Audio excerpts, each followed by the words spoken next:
warahmatullahi wabarakatuh. Saya Milatus Solia Makaroma dari TRPL 7C. Saya akan menjelaskan tentang sistem informasi. Sistem informasi terdiri dari dua kata, yaitu sistem dan informasi. Sistem adalah suatu entitas atau satuan yang terdiri dari dua atau lebih komponen atau subsistem yang saling terhubung untuk mencapai suatu tujuan tertentu.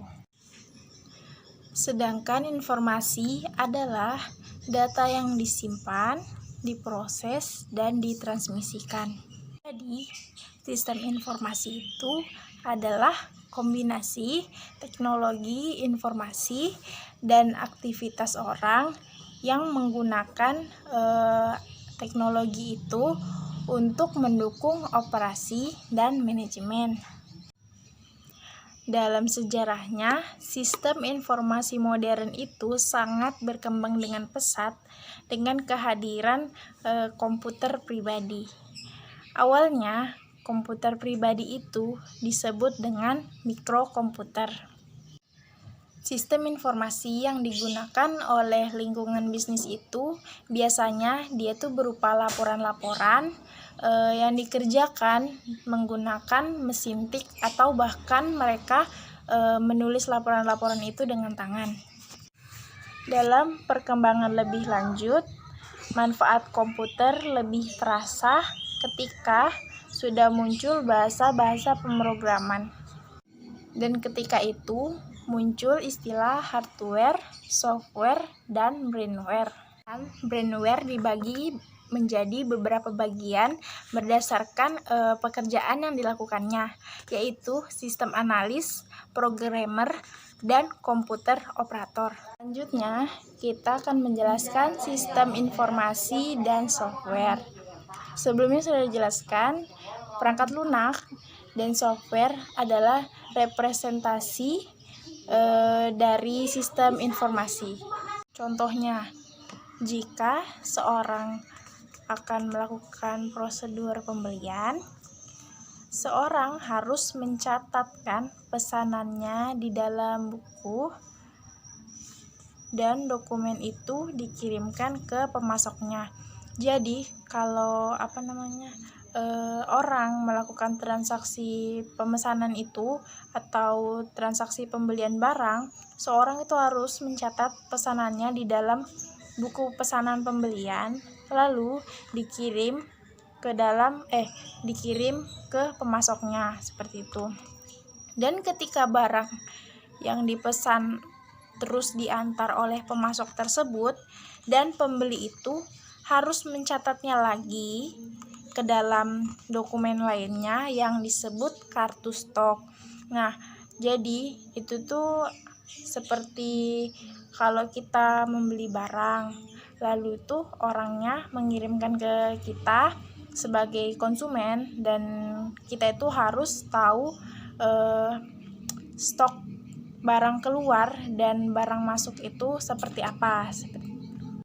Kemudian, pemasok akan memberikan surat jalan yang berfungsi sebagai bukti bahwa barang telah dibayar. Dan apabila diterima dengan baik, maka pembeli harus menandatanganinya. Selanjutnya, ketika pemasok melakukan penagihan, pembeli akan melakukan pencocokan dengan barang yang telah diterimanya. Apabila sudah sesuai, maka akan dicatat kembali dalam dokumen kartu hutang. Saat jatuh tempo pembayaran, pembeli akan memeriksa kembali kartu hutang yang diberikan oleh pemasok tersebut dan mencocokkan lagi dengan faktur yang diberikan oleh pemasok tersebut. Setelah dibayar, ia harus mencatat kembali ke buku hutang tersebut agar nilai di buku hutang tersebut berkurang.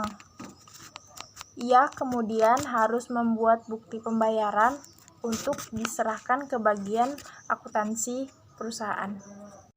Bayangkan saja jika prosedur itu harus dia lakukan berkali-kali setiap hari karena sering terjadi pembelian.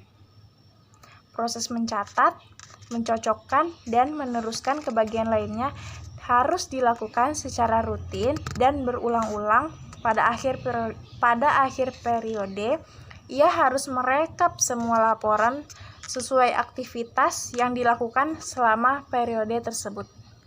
Maka dari itu, dengan hadirnya perangkat lunak sangat membantu mengefisiensikan proses pencatatan, pencocokan, dan pembuatan laporan. Tentunya, hambatan prosedur dapat dikurangi. Hambatan ini misalnya laporan yang tidak akurat, kesalahan pencatatan, waktu tunda dan membuat laporan, serta informasi yang tidak terbagi secara merata antara satu bagian dengan bagian yang lainnya. Akan tetapi, harus diingat bahwa perangkat lunak itu hanyalah alat bantu untuk membuat prosedur kerja rutin menjadi lebih mudah dan efisien ya. Jika dalam penggunaannya tidak dilakukan secara benar dan tepat sesuai prosedur yang ditentukan, maka hasil akhirnya tentu tidak akan dapat memenuhi kebutuhan perusahaan tersebut. Demikian penjelasan saya tentang sistem informasi dan software. Kurang dan lebihnya mohon dimaafkan. Wassalamualaikum warahmatullahi wabarakatuh.